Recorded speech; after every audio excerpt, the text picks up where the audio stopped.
제가 읽어드리겠습니다. 이스라엘 자손이 다시 여호와의 목전에 악을 행하였으므로 여호와께서 그들을 40년 동안 블레셋 사람의 손에 넘겨주시니라. 소라 땅의 단 지파의 가족 중에 마노아라 이름하는 자가 있더라. 그의 아내가 임신하지 못하므로 출산하지 못하더니 여호와의 사자가 그 여인에게 나타나서 그에게 이르시되 보라, 네가 본래 임신하지 못함으로 출산하지 못하였으나 이제 임신하여 아들을 낳으리니 그러므로 너는 삼가 포도주와 독주를 마시지 말며 어떤 부정한 것도 먹지 말지니라.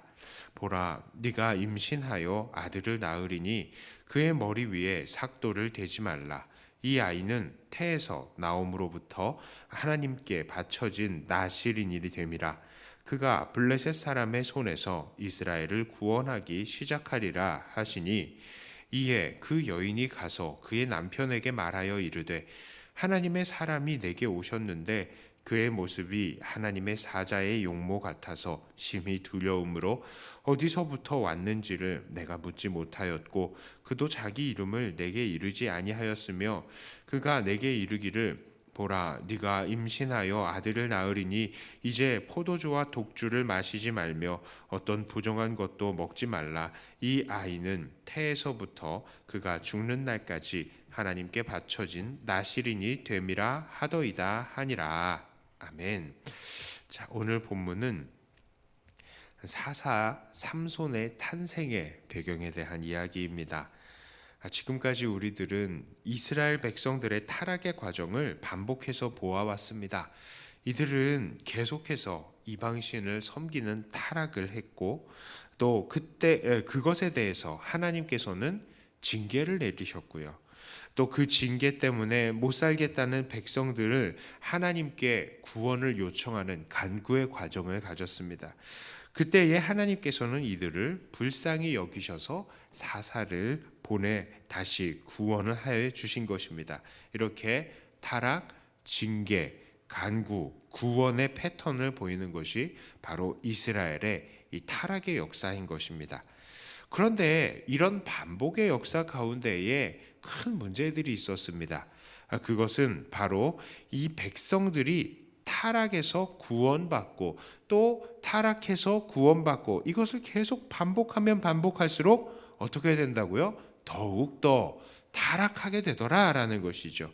그래서 구원을 받으면 다시 그 이전보다 더 심각하게 타락을 하는 것이죠.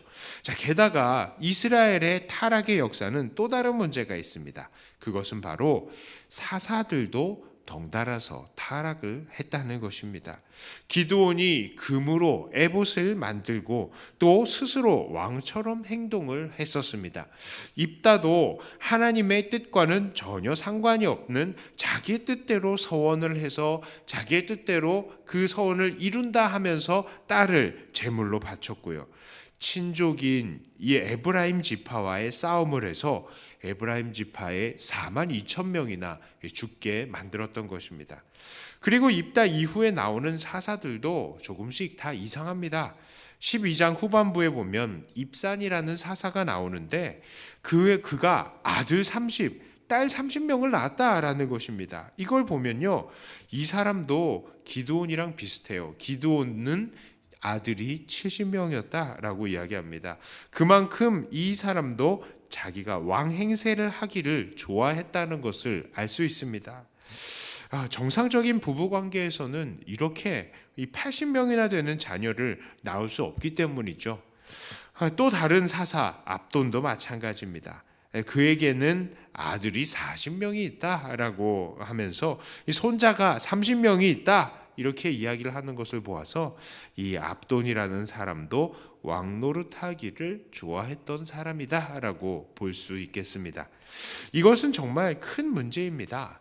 백성들은 점점 더 타락해 가는데 사사들이라도 바로 서야 될 텐데 지금 사사들도 똑같이 타락을 하고 있는 것입니다. 자, 그런 사회 속에서 이스라엘 자손은 다시 여호와의 목전에 악을 행하는 것입니다. 자, 그래서 하나님께서는 이들을 이번에는 블레셋 자손에게 넘겨주셨습니다. 그리고 40년 동안 이들을 블레셋 사람들에게 고통을 당하게 했습니다. 그리고 2절부터는 하나님께서 사사 삼손을 이 땅에 보내주실 것에 대해서 계시하는 것이 나옵니다. 자, 그런데 이 말씀을 잘 보고 있으면 뭔가 중요한 것이 하나 빠져 있는 것을 볼 수 있습니다. 그것이 무엇이냐? 백성들이 타락하면요, 징계를 받죠. 이 백성들이 타락해서 블레셋의 징계를 받고 있어요. 그러면 백성들이 뭘 해야 되죠? 40년이나 고통을 당했으면 하나님께 잘못했다고 간구하는 이 간구의 과정이 나와야 되는데, 어디를 봐도 백성들이 하나님 앞에 간구하고 살려달라라고 요청하는 부분이 나오지 않습니다. 자, 이 상태가 무슨 상태냐?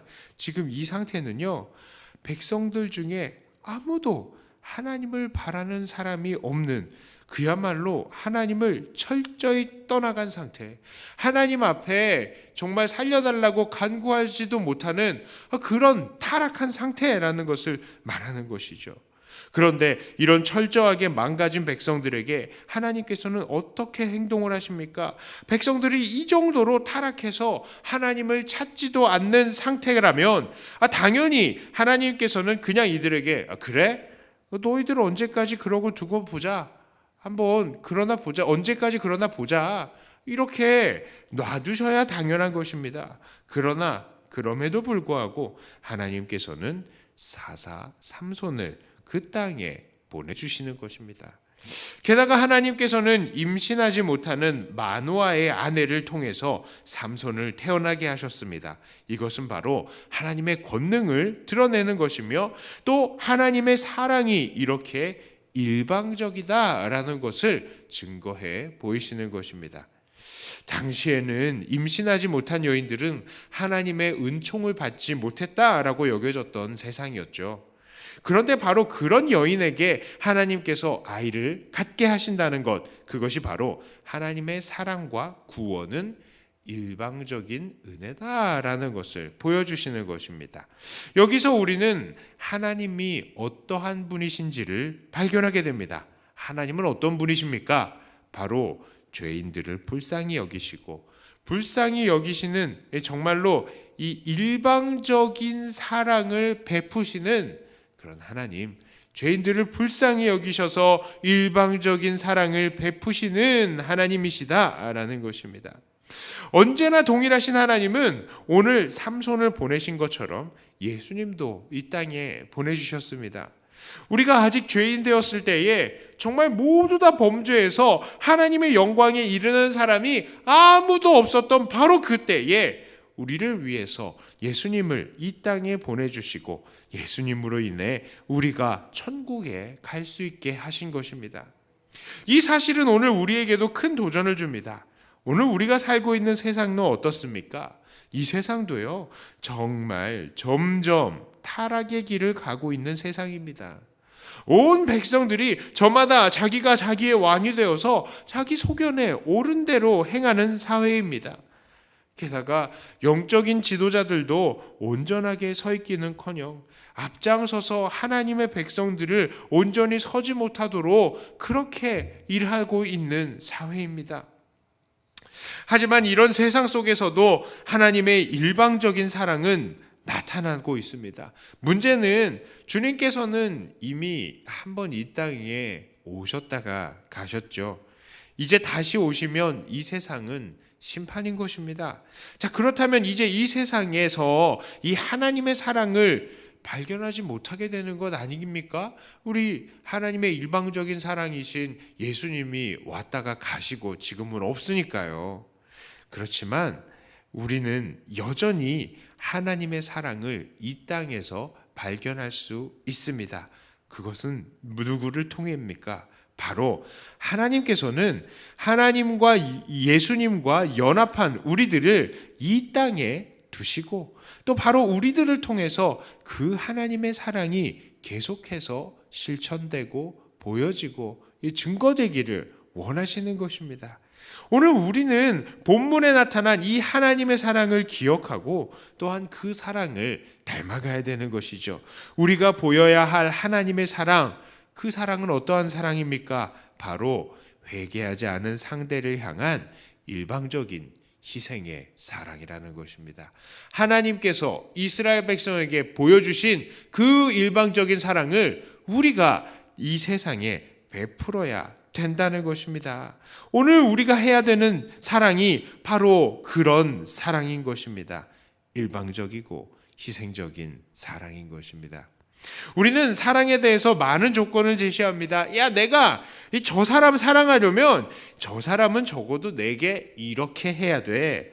내게 잘못했다고 해야 돼. 이렇게 사랑받을 만한 행동을 해야 해. 라는 그런 생각을 갖습니다.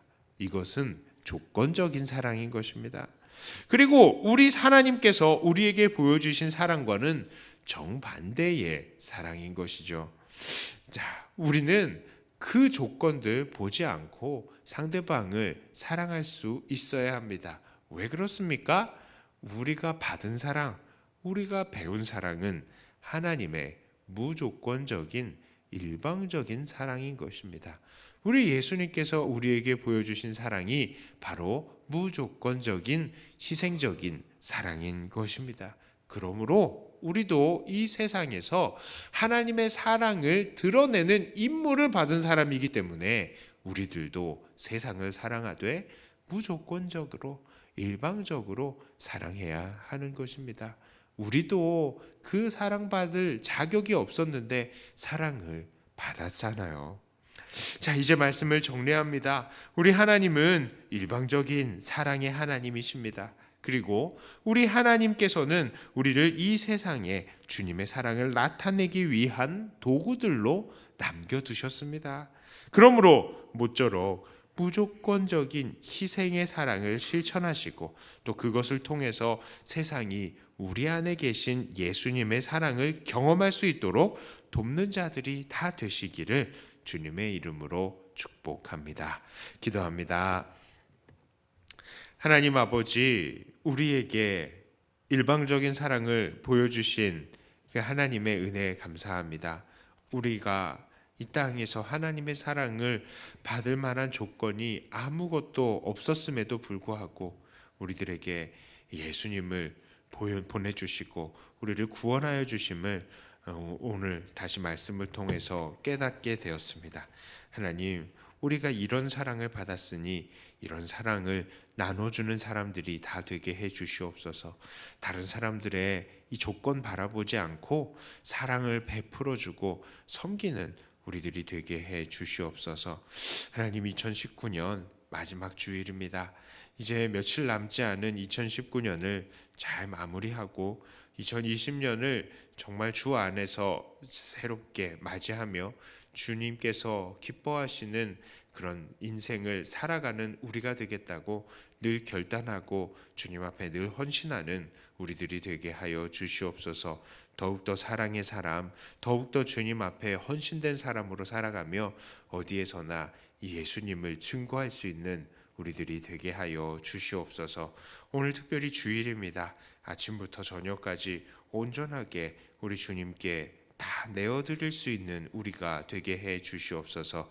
주님께 우리를 맡겨드리며 우리 주 예수님 이름으로 간절히 기도드리옵나이다. 아멘.